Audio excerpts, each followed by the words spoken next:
नमस्कार मंडळी, आज आपण गॅससमोर तासनतास उभं न राहता, दूध न आटवता झटपट 10 मिनिटांमध्ये साध्या सोप्या पद्धतीने मस्त अशी सुमधुर क्रीमी बासुंदी बनवणार आहोत. बासुंदी बनवण्यासाठी सगळ्यात अगोदर आपल्याला जाड बुडाची आणि पसरट अशी कढई पाहिजे आहे. त्यामुळे दूध आपलं खाली लागत नाही. आता या कढईमध्ये इथे मी 1 लिटर दूध घेतलेलं आहे. हे फुल फॅट म्हशीचं दूध आहे. दूध आता आपण उकळून घेऊया. यामधील 1 पळी दूध आपण वाटीमध्ये काढून घेऊया. या दुधाचं काय करायचं पुढे मी सांगतेच. दुधाला छान उकळी आलेली आहे. आता आपल्याला दूध हे 5 ते 6 मिनिट छान उकळून घ्यायचं आहे. दूध उकळत असताना आपल्याला हे सतत हलवायचं आहे आणि याला वरती जी साय येणारी आहे ना, ती दुधामध्येच एकत्र करून घ्यायची आहे. आपण जे 1 पळी दूध बाजूला काढून घेतलेलं होतं, त्यामध्ये 1 चमचा कॉर्नफ्लॉवर घालायचा आहे. आता हे एकत्र करून घेऊया. आपलं दूध लवकर घट्ट होण्यासाठी यामुळे मदत होते. कॉर्नफ्लॉवर घालून छान एकत्र केलेलं आहे. आता यामध्ये 20 रुपयाचं मिल्क पावडरचं पॅकेट येतं ना, ते इथे मी घेतलेलं आहे. हे सुद्धा घालून आपल्याला छान असं एकत्र करायचं आहे. मिल्क पावडर वापरल्यामुळे दूध आपलं लवकर घट्ट होतं आणि तासनतास उभं राहण्याची गरजसुद्धा पडत नाही.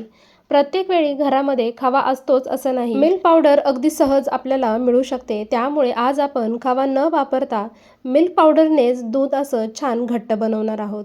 मिल्क पावडर वापरल्यामुळे तासनतास गॅससमोर उभं राहण्याची सुद्धा गरज पडणार नाही आणि यामुळे गॅस आणि वेळ दोन्हीही वाचतो. छान असं एकत्र केलेलं आहे. सगळ्या गाठी मोडून घेतलेल्या आहेत.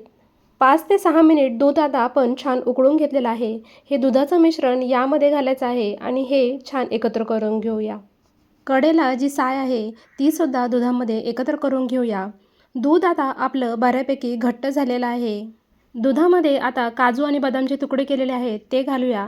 हे घालणं पूर्ण ऑप्शनल आहे. नाही घातले तरीसुद्धा चालेल. किंवा तुम्ही हे ड्रायफ्रूट्स तुपामध्ये तळून मग घातले तरीसुद्धा चालतील.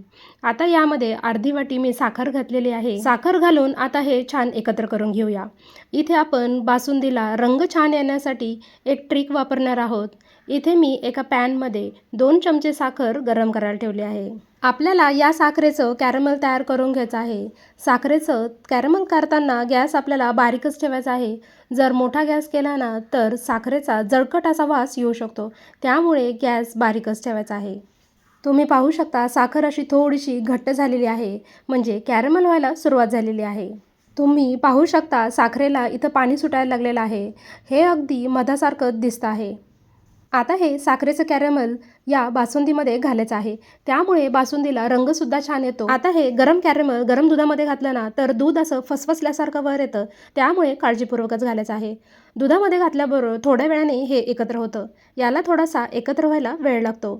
छान असं इथे मी एकत्र करून घेतलेलं आहे. 3 ते 4 मिनिट बासुंदी उकळून घेतली. आता यामध्ये सगळ्यात शेवटी विलायची पावडर घालून एकत्र केलं आहे. इथे आपली अगदी मस्त अशी गॅससमोर तासनतास उभं न राहता 10 मिनिटांमध्ये बासुंदी तयार आहे. खायला तर एकदम भारी आहे आणि झटकीपट तयार होते. आता दिसायला ही बासुंदी पातळ दिसत असली तरीसुद्धा थंड झाल्यावरती अजून घट्ट होत असते. त्यामुळे या पद्धतीची कन्सिस्टन्सी आपल्याला ठेवायची आहे.